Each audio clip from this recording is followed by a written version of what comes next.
Welcome to the Rim Break Rodeo. We hope this video helps. In this video, I will show you how to make chocolate flowers. First, gather your essential tools and ingredients. You'll need good quality chocolate, parchment paper, and a small offset spatula.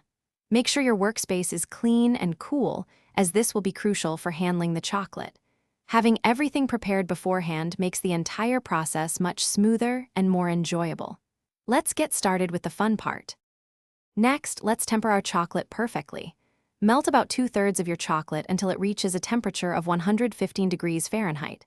Then, add the remaining 1/3 of solid chocolate to the melted portion. Stir this mixture continuously until the temperature drops to 88 degrees Fahrenheit.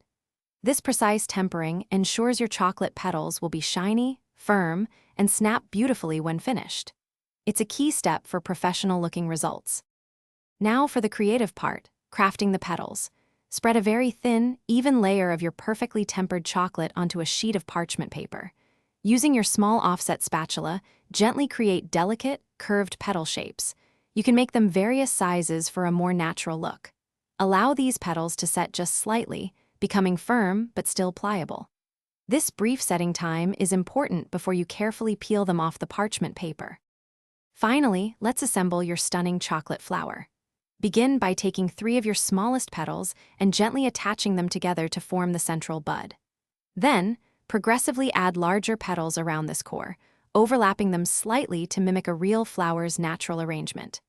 Continue building layers, adding more petals until your beautiful chocolate creation is full and complete.